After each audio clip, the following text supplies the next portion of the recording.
Let me ask you something, and I really want you to be honest with yourself here. Do you love the salon that you built?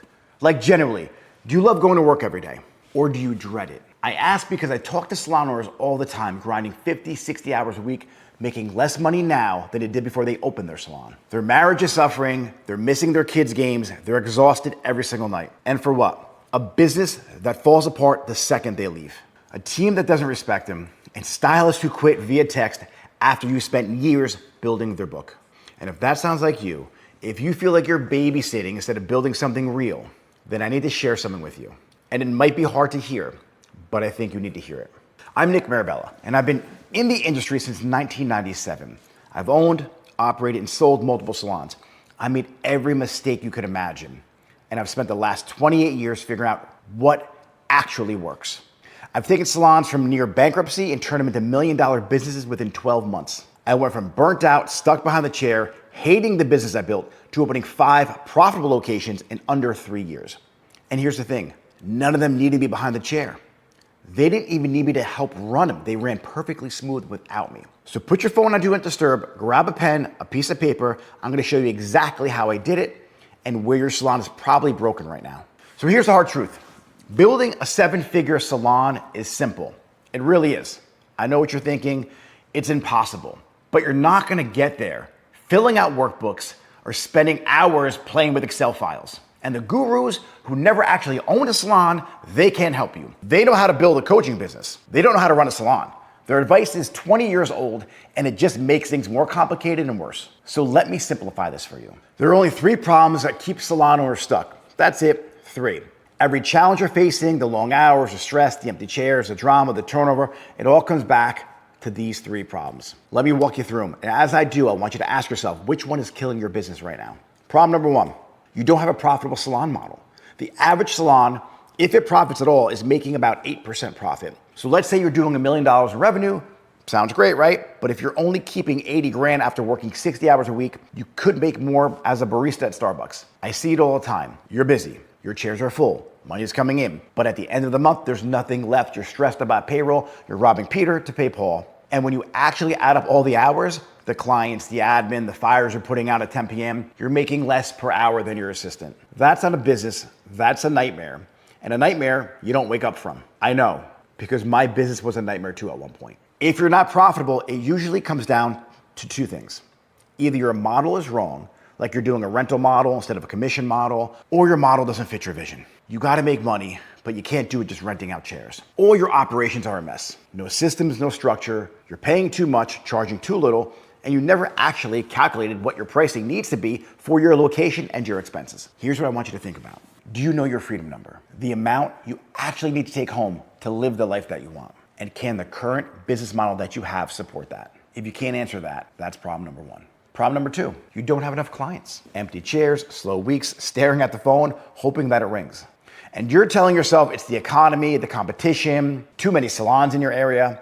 But here's the truth. Those are excuses. You have a marketing problem. You're invisible online. When someone searches best salon near me, you don't show up. Your Google profile is weak. Your social media is inconsistent. And when people do find you, your reviews don't build trust. But here's what really hurts. When clients actually walk in, there's nothing special about the experience. No real reason to come back. No reason to tell their friends. So they don't. You're not getting found. And when you are found, you're not memorable. That's problem number 2. Problem number 3. It's the biggest problem of all I hear. You don't have enough stylists. Nick, there are no good stylists out there. That's not true. There are great stylists everywhere. They just don't know you exist. Or worse, they know you exist, but they just don't want to work for you. The number 1 reason stylists leave isn't money. And I'll say it again. It's not money. It's lack of leadership, lack of growth, lack of career path. They don't see a future with you. This isn't a marketing problem. It's a leadership problem, a culture problem, a you problem. So let me ask you this. Is your leadership strong enough to build a culture worth staying for? Do you have systems so you're not micromanaging everyone? And do your stylists actually trust you with their career? Or are you the owner everyone likes but nobody believes in? So that's it. 3 problems. You fix all 3, you're gonna have a great business. If one of them is broken, you're gonna have some issues. So which one's killing you right now? A few years ago, I was exactly where you are. Another 60-hour week, another fire to put out. And then I got that text. You know the text I'm talking about. You got a minute? I knew what was coming. Another stylist leaving. And here's the thing. She loved me. She loved working with me. She just didn't trust me with her career. I was too busy fitting my own clients in just to make payroll, too busy putting out fires. I never built anything worth staying for. And honestly, I didn't blame her. I wouldn't have stayed either. I hated the business I built, but I couldn't leave because I was trapped with the lease, and I dreaded going to my own salon. I sat with that for a while. It was hard to admit, but that's when I realized if I was the problem, I'm also the solution. The version of me running the salon wasn't capable of building something better. I had to change me. I had to change my leadership. So I invested over 6 figures learning from people who actually built real businesses, the type of businesses I wanted, not life coaches, real operators who built businesses that run without them. I took everything that worked and stripped out everything that didn't and built a framework specifically for salons. I call it the 5 forces of salon mastery. And here's what I know for certain. If you master these 5 forces, you don't just fix your salon, you build one that creates wealth, real freedom, and a life you actually love. That's not motivation, that's math. And I've proven it with thousands of salons who have helped. Let me walk you through it. This is the same framework that took me from 1 location to 5 in under 3 years.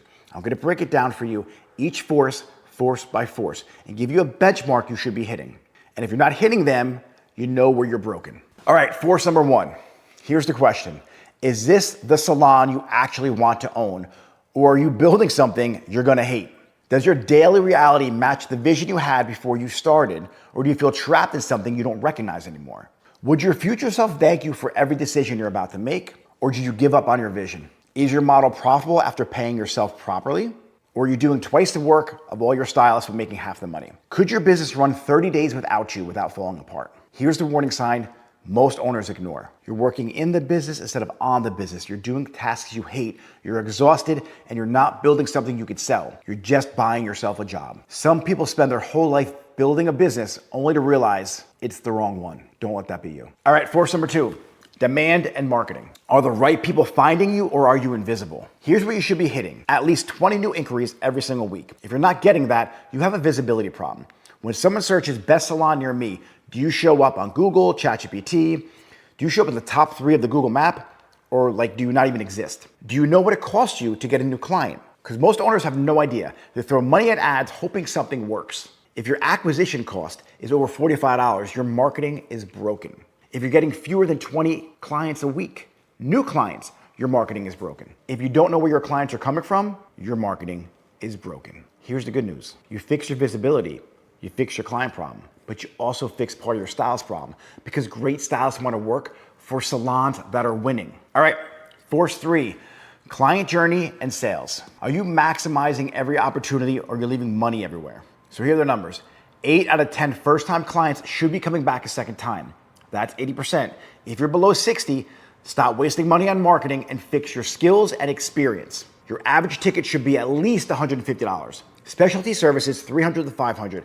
And if you're under $150, you're undercharging and overworking. 85% of all clients should be pre-booking before they leave. If you're below 70, you're on a hamster wheel with inconsistent schedules that don't give you any kind of financial stability. Most owners don't know what their clients are worth. They're focused on getting new people through the door and they ignore the gold mine that's already sitting in their chairs. You have to focus on your client experience. There's a journey that takes place here. How do you communicate with them before they become your client to after they become your client? All right, force 4, profit and protection. Are you building wealth or just staying busy, hoping there's something left at the end? Here's how most owners operate, and this is also why they're broke. They take their profit last. Whatever is left at the end of the month, if there's anything at all, that's their profit. That's backwards. The goal is 30% profit, not 8, not 15, not 4, 30. Do you have separate accounts for profit, taxes, owner pay, operations, or is everything in one account and you're guessing what to do with the money, where it went at the end of the month? How do you price your services? Do you base it on your salon, on your rent, on your expenses, or do you just price it based on what people are charging around your neighborhood? Every service should generate at least 30% profit. If it doesn't, you're losing money. Here's how to know if your profit's broken. You're taking your profit last, or never. You don't know your true labor cost. And you have one person on your team, maybe you, who generates 40% or more of the revenue. That's not a business, that's a liability. All right, force 5, leadership and systems. Here's the real test. Can your salon succeed without you? Could it run smooth for 2 weeks, same quality, same standards, no fires, no phone calls? Do things run the same whether you're there or not, or does everything fall apart when you're gone? Are your processes documented? is everything in your head, which means you're the bottleneck for every decision. You want to build a team and the team builds the business, but you have to build a team with systems and give them a real growth path. From your assistant to your front desk, from your new stylist to your leading stylist, everybody needs to have a position agreement. Everybody needs to know their career path. Here's how I know if your leadership is broken. If one person left your salon tomorrow, would your salon struggle? Could you go on vacation without a cell phone and come back and have your salon running exactly the way it was before you left? When you walk in, do you feel negativity? Do you feel gossip? Do you feel drama? Do people roll their eyes when you talk to them? Are there no talented stylists knocking on your door? Does anyone even know you exist in your area? With the right leadership, your current team will become raving fans and tell all their friends who do hair about you. You will be the salon that people want to work for. The number one reason stylists leave salons is lack of leadership. Not money, it's leadership. So I'll ask you directly, are you a leader worth following or just an owner with a title? All right, that's it. 5 forces. That's the system. Here's how we use it. Every week, spend 60 to 90 minutes focused on one force. Week 1, vision and model. Week 2, marketing. Week 3, client journey and sales. Week 4, profit. Week 5, leadership and systems. After week 5, you jump back to vision again. You want to make sure that you're always aligned with your vision. Your salon is heading in the direction that you want it to go into. So you don't wake up in 2 years from now wondering, what is this thing that you built? If you repeat this every 5 weeks, that's 10 cycles a year, 10 chances to fix each area, 50 plus improvements that compound to give you the salon of your dreams. The system works if you work it. The question is, will you? Now, I don't teach theory. I teach what's working. And I know this because of the results that I get for salons. Let's take Jennifer. When Jennifer started working with me, she was near bankrupt, grinding every day, ready to quit. After implementing the 5 forces, she profits over $300,000 a year, works 3 half days a week, makes every one of her son's games and her daughter's cheer competitions.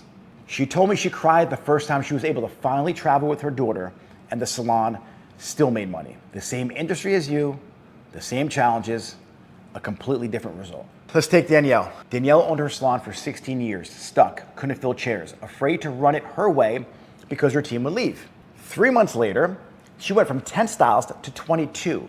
She has to build out her salon for more stations. She said for the first time in 16 years, she actually feels like a business owner. And Amanda, she texted me last week from the beach. She was out of town, salon was open only 4 days, and after payroll, there was still $9,000 left in her account for her. No one called her. Everything ran smooth. She said this is the kind of freedom she never had before. Same frameworks, same industry, different salons, same results. The Level Up Academy is built on 3 things: coaching, community, and curriculum. Every week I host 3 live calls, not an employee of mine. I'm not reading a script. It's me, a real salon owner with you in the trenches, building something real. We have a community of owners just like you. No more feeling alone. No more wondering if you're the only one struggling. You're getting live feedback from people who are taking action every single day and getting results. You get every template, every system, every SOP, all my playbooks. You get the complete 5 forces systems, and you get benchmarks, objectives and key results, and actionable steps. Look, I need to be straight for a second. This isn't some bullshit program where I throw you to a Facebook group with thousands of other people. This is elite coaching for salon owners who are serious about building something real. I only bring on a handful of people each month. That's it. So if you're here to kick tires and waste my time and your time, please just don't apply. If you're 100% committed to your success, if you're ready to do the work, if you're done making excuses and ready to build a salon you actually deserve, click the link below, fill out the application, and we'll get into a conversation to see if I'm a good fit for you and you're a good fit for the Level Up Academy. You didn't open your salon to work yourself into the ground. You opened it for freedom, for creativity, and for a life on your terms. That dream isn't dead, but it won't happen by accident. It happens when you decide to build it. So if you're one of the ambitious ones, I'll see you on the inside.